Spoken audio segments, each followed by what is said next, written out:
that this has happened to be the week after what I think for many of us was a really difficult week. Hopefully, this will be kind of a space of coming together and building community in the face of lots of challenges that we're going to have. So just to give you a sense of what the event is going to be like, first we're going to do a short icebreaker, and then we're going to have a quick discussion about this. I think since we're working on our solidarity model, it's really important for us to focus also on the work that our partner organization is doing in El Salvador. So we'll have a moment to reflect on that. And then we are going to have an opportunity to visit communities, so to speak. We have some wonderful delegate volunteers who have offered to run little presentations and discussions about what their delegation was like. However, I see that many of you who are here also were on delegations. So even if you are not formally presenting, feel free to chime in. The idea is that it be a presentation, but also an open discussion for people to share their experiences, work through things that they might want to work through, speak to people who have had similar experiences, and have just this moment to celebrate together. And then we'll be having a period for closing reflections. So to get us started, we have a short icebreaker. We have selected three different quotes about solidarity, which are really relevant to the work that we're doing. So you can start reading them if you want to. And then everybody can share either verbally or in the chat their name, where they're from, and then a little bit of a reflection on one or more of the quotes that we have here. And so hopefully we'll kind of get to know each other a little bit, and also get to know the mindsets that people are coming into this work with. So we can read the quotes together before we begin, and so that you have some time to start thinking. The first one is a quote from a group of Aboriginal activists in Queensland. If you have come to help me, you are wasting your time. But if you have come because your liberation is bound up with mine, then let us work together. Second is a quote from Eduardo Galeano, which is, unlike solidarity, which is horizontal and takes place between equals, charity is top down, humiliating those who receive it and never challenging the implicit power relations.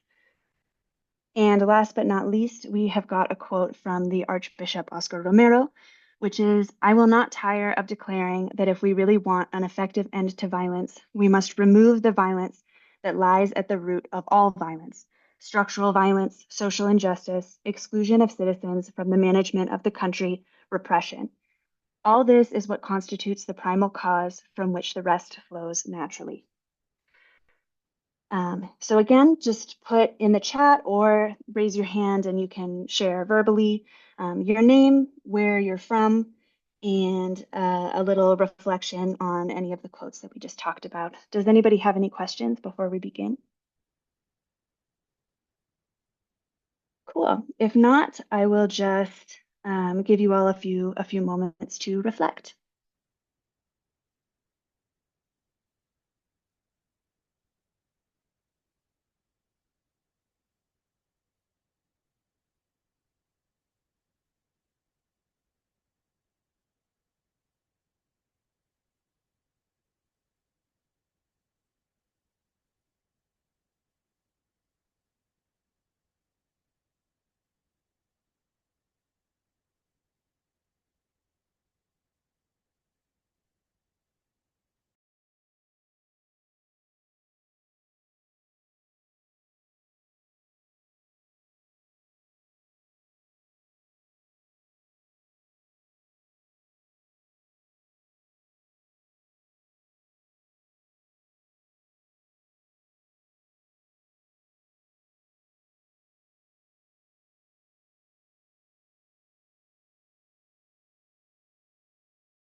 All right.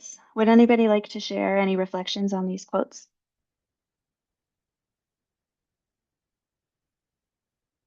Looks like Kathy from Cambridge says, It's especially important to be grateful to be reminded of the presence of structural violence, not just overt violence. Sarah, also from Cambridge, says that Romero's quote reminds us of the structural roots of violence. Joan from Madison says, I find the quote from Eduardo Galeano speaks to me because it reminds me that as a person who likes to serve and as a social worker, I must be mindful of. Oh, wait, I started reading Patrice's, my bad. Let's see. Joan says, I find the quote from Romero particularly fitting now because with the new president of the US, we will probably not be addressing the root causes of anything, racism, generational poverty, discrimination, or gender equality. And Patrice from Maryland says the quote from Galeano speaks to me because it reminds me that as a person who likes to serve and as a social worker, I must be mindful of challenging the power dynamic that is inherent in the server-client relationship. It reminds me to know that I can receive, not only give. Katie Greenman from Maine says the Romero quote resonates with me right now as I struggle on a path to nonviolence in the US, particularly the exclusion of citizens from our government. And Lee from Baltimore also comments on Romero. Been talking a lot today about the increased militarism around the world. Great. Thank you, everybody, for your comments. Feel free to keep writing in the chat. I think this conversation is really important and helpful to have. I resonate with what a lot of you said about how in the context of the election, these seem even more important. So thank you for sharing. And that Marian, I leads us. think, sorry, Marian, I think we had one hand raised. Oh, Rosina. Rosina, go ahead.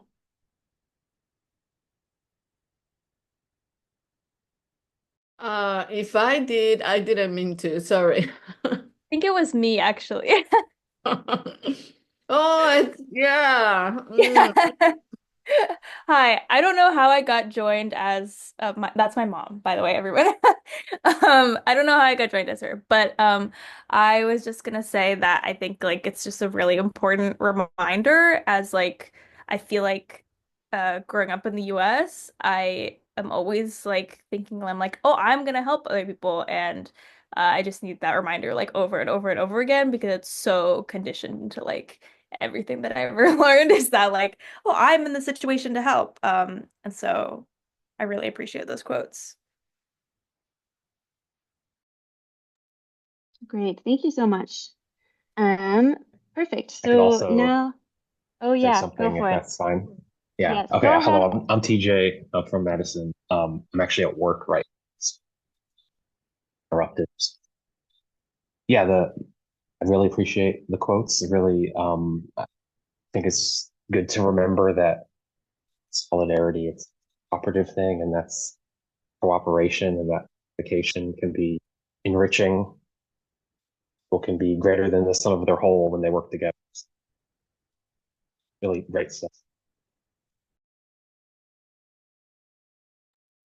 Thanks so much, TJ. Does anybody else want to share anything quickly? I think maybe we can hear from one more person.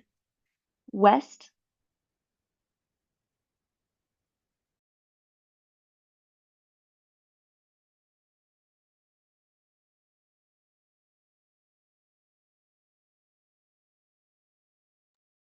West, if you're speaking, I can't hear you. Sorry, I forgot to take me off mute.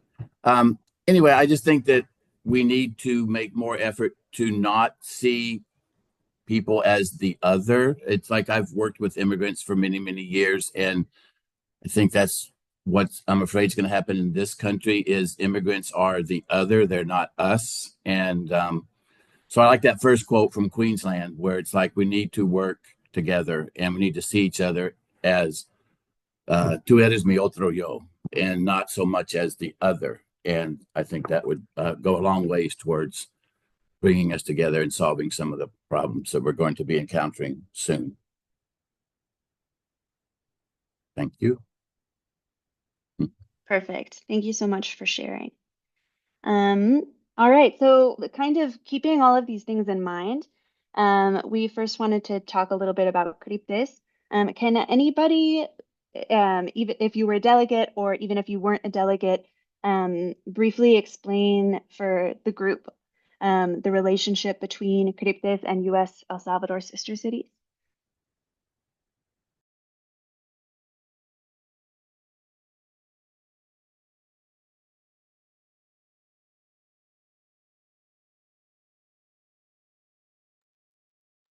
This isn't meant to feel like a pop quiz, so you can you can just say any reflections you want. There's no wrong answers. Uh, Katie. yeah.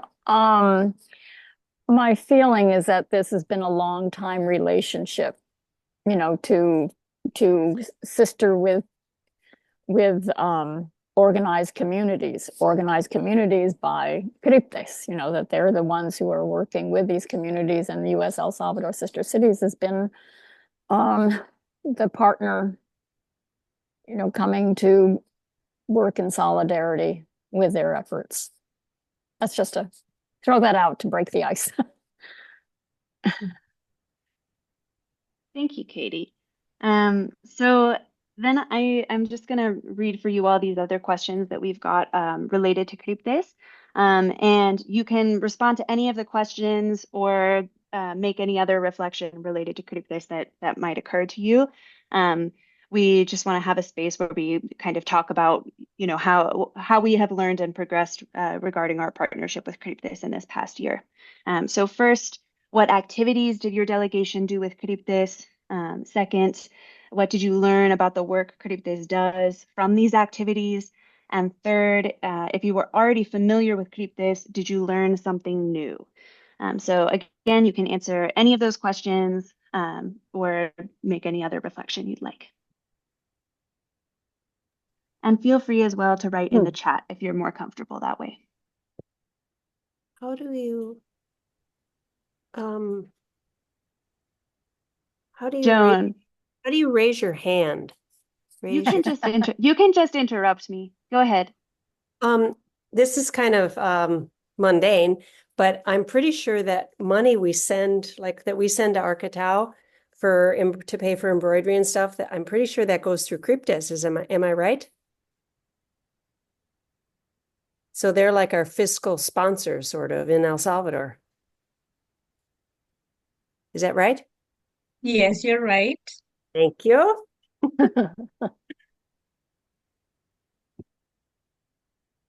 Catherine? Oh yeah, Kathy. Two things.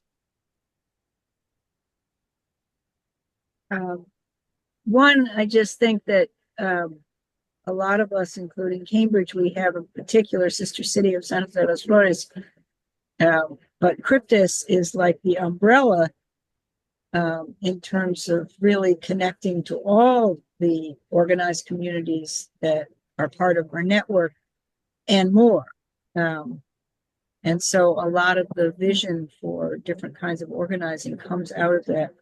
In the last delegation, one of the things that I learned, I mean, I have seen Cryptis since 1987 in very different roles, performing different roles. And now one of the things is reorienting the office to be home for people trying to get scholarships.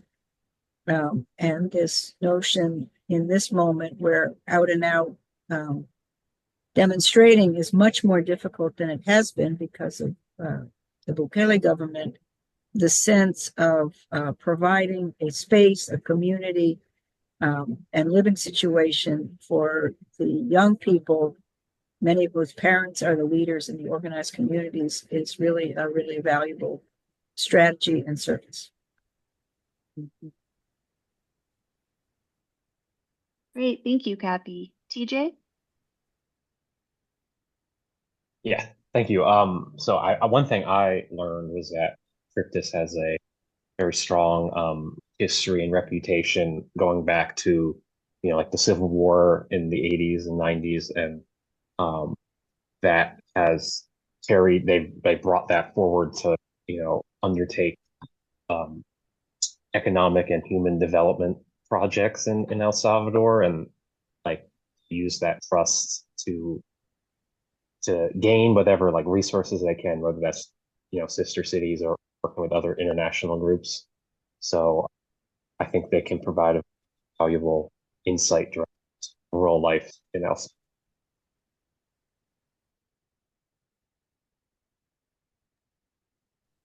Perfect. Thanks, TJ. Mary?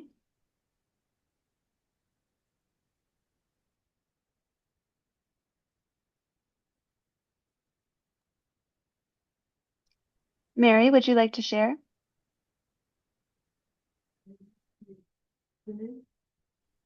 First, I want to say that I think I learned really finally grokked it in my head for the first time that Grites doesn't just work with sister cities organized communities. This, I don't know why, but that's something that came through to me. That's something I learned new this year because I paid attention. What activities did we do with Grites? We went to a lot of meetings, which is, what I was going to talk about. And one thing that I'm very excited to have talked about a lot this time was work with women and work against sexual violence and work for reproductive health and all those kind of things. I was really excited to learn about that. I think from the meeting in Grites San Vicente, but I really am happy that they're doing work and organizing around issues of women's issues in El Salvador. Thanks.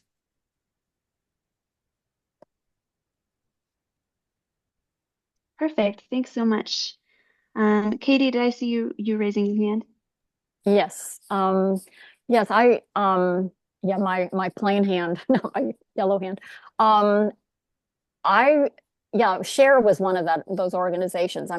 After so many years of going and on delegations, I finally put pieces together. Okay, Grites also works with Share, which is another organization, nonprofit. And I'm sure there are others. One of the things that we did in this delegation, we were able to learn about their new project with the dormitory that's right there adjacent to the office for rural students studying at the university. And we had a chance to talk with the students, some of them, and learn what their goals were and learn about the commitment that they're making to going back to their communities to work in community organizing. I have questions about, because we have a scholarship program relationship with students in Carrasque. What is the future holding for them? So many of them, the opportunities for jobs is limited. And so that was a concern looking at, these students that are studying and living in this dormitory. It's a wonderful project. But, what is the future going to hold for them?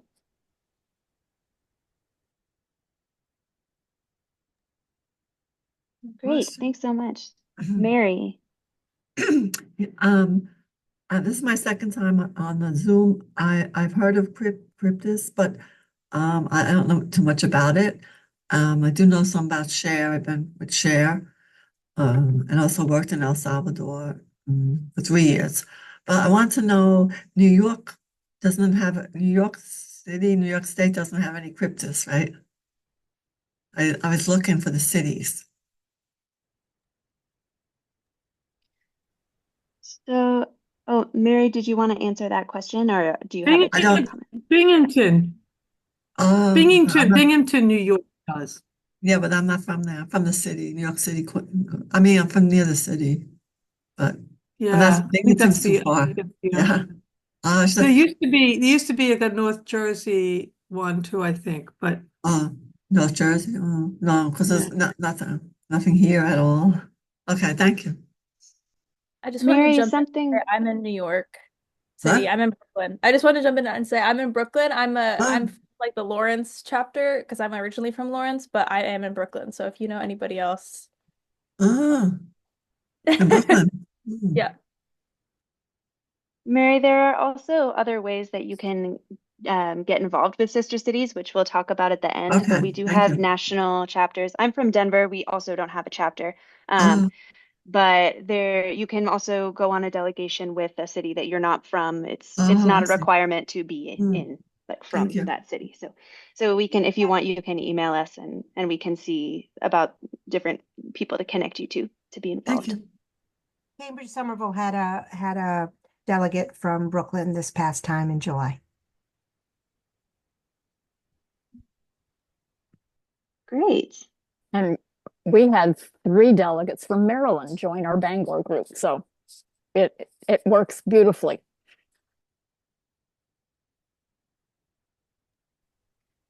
Great. Does anybody have any last comments about Cryptis, or are we ready to move into the delegation presentation portion?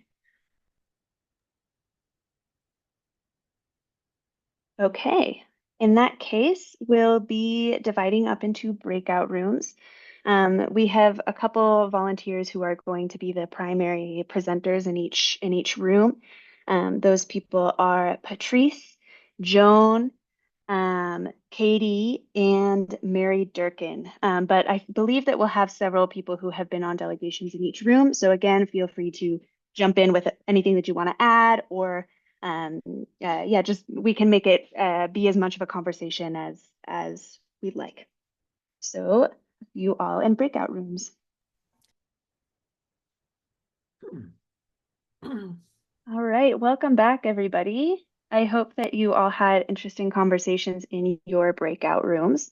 And we've got about 10 minutes left. So let's just take a few minutes to, if anybody wants to share quickly something that they learned about in their breakout room, or something that really stood out as being important that you discussed in your breakout room, go ahead. You can either raise your hand or just unmute yourself, or put it in the chat, whatever makes you most comfortable.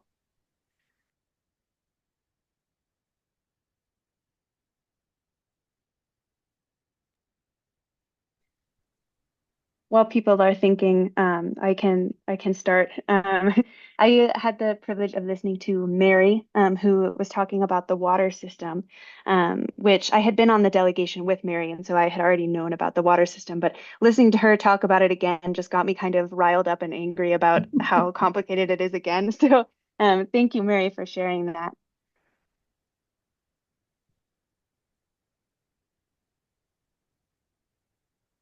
Anybody else?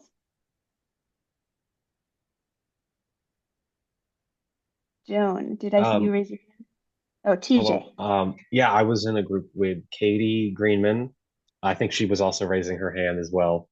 But yeah, something we talked about was how, when we went to our communities, we went to different communities. Neither of them had said they had any problem with gang violence or anything to justify the state of exception in their communities, and just how that injustice is being perpetrated for no good reason at all, except to reinforce the state oppression. I don't know if she wants to add to that. Well, I guess one of the things that I didn't get to mention, I had a little video of kids playing in the fountain in the plaza, in the Central Plaza in San Salvador, and my conversation with retired medical professional who they had sent their daughters to Argentina to go to school to get them away from gang violence. And I said, so are you happy with the way things are? And she said, yes. And she's one of the 92% that approve of Bukele. So, it's another reality that I came back with for some people who don't have a personal experience with an unjust arrest in their family or something, that she said, look at this plaza. Everybody's celebrating. There were dancing. There were kids playing in a fountain, people having wedding photos taken. She said, this place was empty before because of the fear of gang violence. And that's just another reality. That's for the 92%. And so I have a question. In our August trip, we experienced in Guajoyo that there were some areas where there had been some progress, and there were some other areas where there had been sort of some fallback. I wondered if that's other people's experience, that when you were in your communities, that you found some things that were going really well and other things. Like, for instance, we did not meet. We kept being promised a meeting with youth group. We never saw a youth group, and we assumed that they've mostly left and sort of have lost that energy in the community of their young people. And then in other areas, we found there had been a year ago, apparently there was no healthcare professional in the clinic. And this year we were very happy to find a doctor and a nurse who were providing healthcare. So kind of a mixed experience as far as how things are going. I wonder if anyone else had that mixed experience.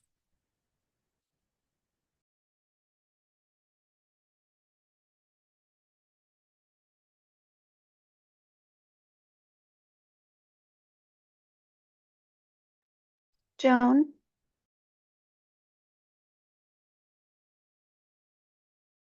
I think you're on mute still, Joan, if you're On it. There we go. I think I mentioned in our group that in the past, I felt that our meetings with the Junta Directiva were pretty positive and forward-looking and energetic, and like there was no end to the activities that they had planned or that they were working on. And this time, like I said, there was a sense of kind of being a little defeated. Like, how are we going to move ahead? How are we going to get the, how are we going to get the funds together? How are we going to make this work? Now, the young people, I would say, were still pretty, energetic and, That's interesting. But yeah. Not that they aren't continuing to go ahead, they are, but it just felt like they were up against a lot.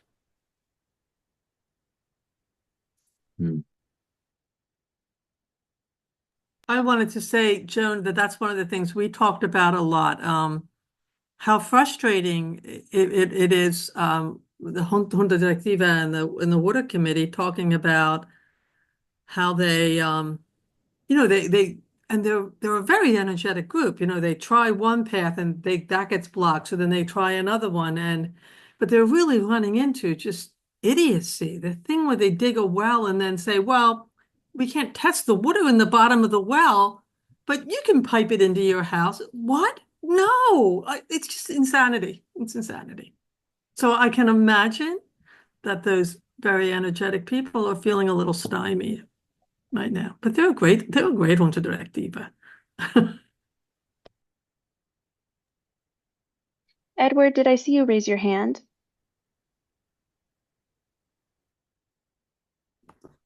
Yes, I was just going to say in Karaska, they had a sewing group that's made uniforms in the past, but the government has been pulling the contracts away and giving them to, I think, prison labor, basically. And there was all this talk they were going to get something back, but as last we talked to them, they hadn't gotten any of that work. And now they're changing the uniforms. So that was a loss of work for the community. And also, I think they said that the medical clinics, local clinics, were not doing as well for them as they had been in the past. I think they had to go further to get treatment. Katie might correct me on that, but I think that's what I remember. Well, no, I don't want to correct you. I thought they still have the contracts, but for the uniforms, but the threat was that they might be given to prisons, but I don't think they have yet. I think they still have the contracts, but they're delays in payments. And one of the other things that I think all the communities are concerned about is the reduction of municipalities, that, those have been done away with, and they're larger, fewer deputies and fewer. So the money isn't coming for projects in each of these smaller communities. So that's a big fear.